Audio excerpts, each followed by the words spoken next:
নমস্কার বন্ধুরা, news today চ্যানেলে আপনাদের সবাইকে স্বাগত। কেকেআর ফ্যানদের মনে অনেকটাই আশা যোগাচ্ছে যে আইপিএল 2027-এ কেকেআর অবশ্যই চ্যাম্পিয়ন হতে চলেছে। কারণ কেকেআর তাদের ক্যাপ্টেনকে খুঁজে পেয়েছে। তিনি যে 2027 সালে কেকেআর কে চ্যাম্পিয়ন করাবে তার কোনো সন্দেহ নেই। এবং কেকেআর এর বোলিং অ্যাটাকেও দুর্দান্ত শক্তি বাড়াতে চলেছে, সে নিয়ে আমরা আলোচনা করব। তাই কেকেআর এর ফ্যান হলে ভিডিওটিকে করো লাইক এবং ভিডিওর কমেন্ট বক্সে লিখে জানিয়ে দাও আমি কেকেআর। হ্যাঁ বন্ধুরা, আইপিএল 2027-এর জন্য কেকেআর অবশ্যই যে দুই ক্রিকেটারের উপর ট্রেন করবে এবং তারা টার্গেটেই রেখেছে, সেটা হচ্ছে মুম্বাই ইন্ডিয়ান্সের দুই ক্রিকেটার হার্দিক পান্ডিয়া এবং সূর্যকুমার যাদব। হ্যাঁ বন্ধুরা, সূর্যকুমার যাদব একেবারে কনফার্ম যে মুম্বাই ইন্ডিয়ান্স ছাড়ছে।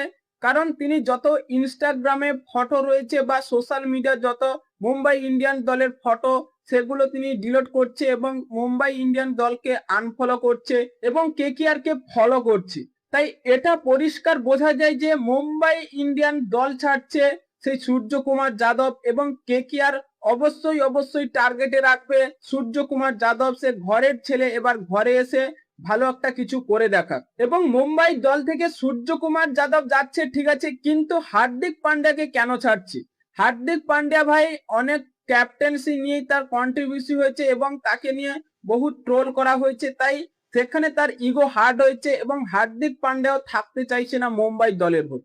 তাই কেকেআর অবশ্যই টার্গেট রাখবে এই দুই ক্রিকেটারের মধ্যে যে কোনো একটা ক্রিকেটার অবশ্যই কেকেআর আসুক। ভাই হার্দিক পান্ডিয়া এলে অনেকটাই কেকেআর এর জন্য ভালো লাগবে, কারণ তিনি বোলিং, ব্যাটিং এবং ক্যাপ্টেন্সি তিনটের অভাব কেকেআর পেয়ে যাবে।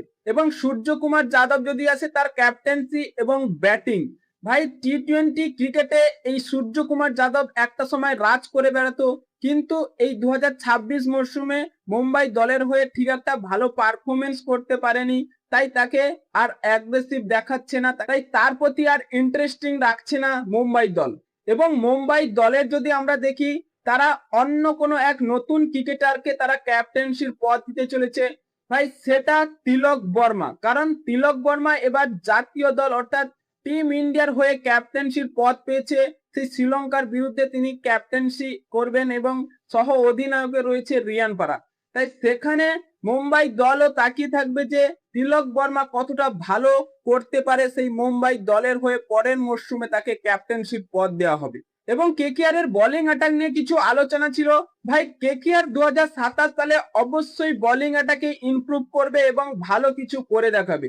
কারণ কেকেআর প্রথমে যে শুরুটা করেছিল, সেই বৈভব আরোরা এবং কার্তিক ত্যাগী এইসব ক্রিকেটারদের দিয়ে কেকেআর অনেকটাই বিভ্রান্তে পড়েছিল, কাকে খেলাবে কাকে খেলাবে না।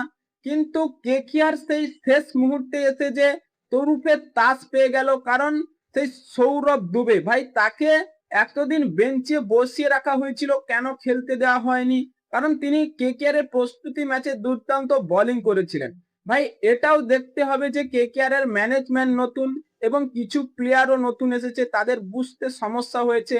তাই 2027 সালের জন্য কেকেআর সবকিছুই প্ল্যানিং করে নামবে এবং বোলিং অ্যাটাকে থাকছে সৌরভ দুবে, কার্তিক ত্যাগী এবং আমাদের সেই হাসিদ রানা। এবং কেকেআর থেকে বাদ পড়তে পারে সেই 18 কোটি টাকার মাতিসা পাতিরানা। কারণ আইপিএল এ তিনি 8টা বল করে 18 কোটি টাকা নিয়ে চলে যাচ্ছে। ভাই এত সুন্দর ক্রিকেটার আমাদের দরকার নেই। যে ক্রিকেটারদের পেয়ে গেছি ভাই, পেস অ্যাটাক দুর্দান্ত লাগবে। তাই কেকেআর অবশ্যই 18 কোটি টাকা ফিরিয়ে নিক এবং সেই মাতিসা পাতিরানাকে ছেড়ে দিক, তার থেকে আরো বেটার কোনো বোলিং অ্যাটাকে আনুক। হ্যাঁ বন্ধুরা, আপনাদের কি মনে হয় কেকেআর কি 2027 সালে বোলিং অ্যাটাকে কিছুটা ইমপ্রুভ করতে পারবে?